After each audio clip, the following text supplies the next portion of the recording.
नमस्कार, 99 न्यूज़ के खास खबर में आपका स्वागत है। मैं हूं आपके साथ शंकर कुमार। रूस के साथ युद्ध की आशंका के बीच पूर्वी यूक्रेन में कई धमाके हुए हैं। ये धमाके रूस समर्थित अलगाववादियों के नियंत्रण वाले शहर दोनेस्को में हुए हैं। अलगाववादियों के इस हमले में यूक्रेन के 2 सैनिकों की मौत की खबर है। इस बीच रूस ने बैलिस्टिक और क्रूज मिसाइलों के परीक्षण के साथ परमाणु युद्धाभ्यास शुरू कर दिया है। अमेरिका ने रूस के इस परीक्षण को यूक्रेन पर हमले का माउंट डाउन करार दिया है। वहीं आशंका जताई जा रही है कि अगर यह युद्ध हुआ तो इसके गंभीर परिणाम पूरी दुनिया को झेलने पड़ेंगे। ऐसे में युद्ध के मुहाने पर क्यों आ खड़े हैं रूस यूक्रेन? इस युद्ध से दुनिया पर क्या पड़ेगा असर और भारत का पक्ष क्या है, देखिए इस खास रिपोर्ट में। सबसे पहले हम आपको बताते हैं कि रूस और यूक्रेन के बीच विवाद की वजह क्या है।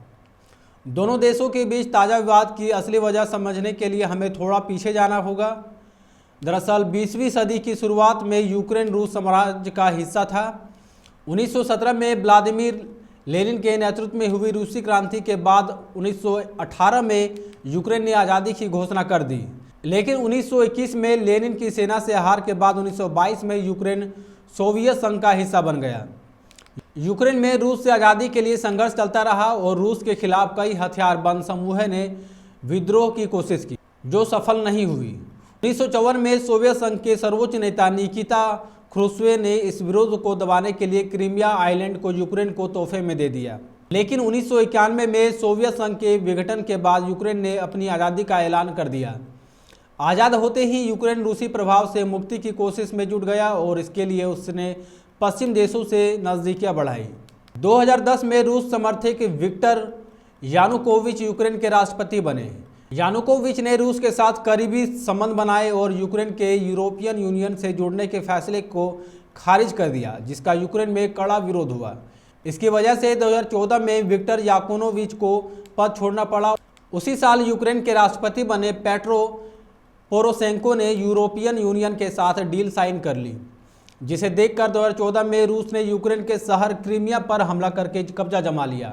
फिर दिसंबर 2021 में यूक्रेन के राष्ट्रपति वोलोदिमीर जेलेंस्की ने नाटो की सदस्यता लेने का ऐलान किया था। यूक्रेन की इस घोषणा के बाद से ही रूस नाराज है, जो नहीं चाहता है कि यूक्रेन नाटो से जुड़े।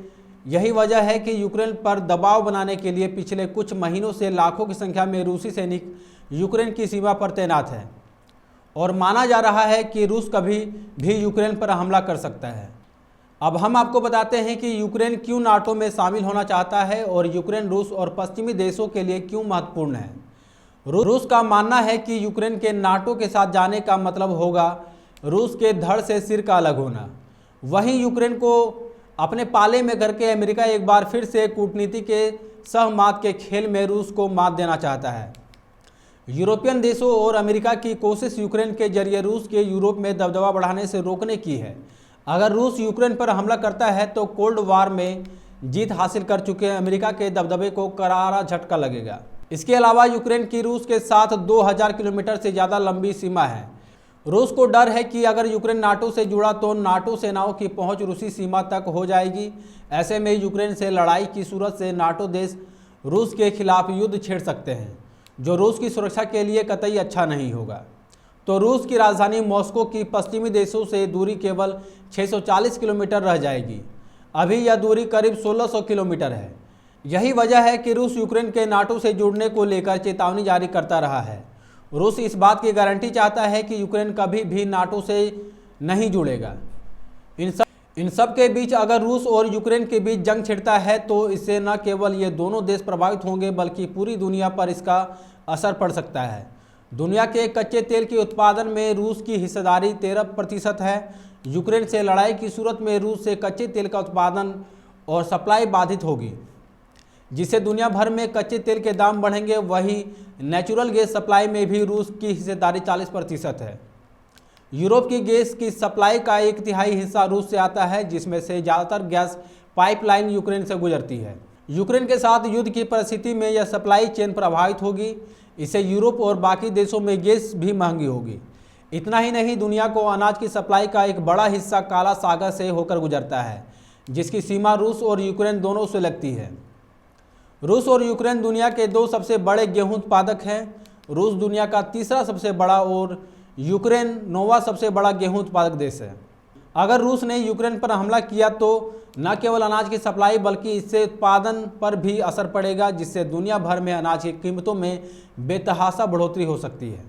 इस विवाद के बीच यह भी जानना अहम है कि भारत किसके साथ है और क्यों भारत ने रूस यूक्रेन विवाद में अब तक किसी भी पक्ष का समर्थन नहीं किया है, बल्कि उसने तटस्थ रुख अपना रखा है।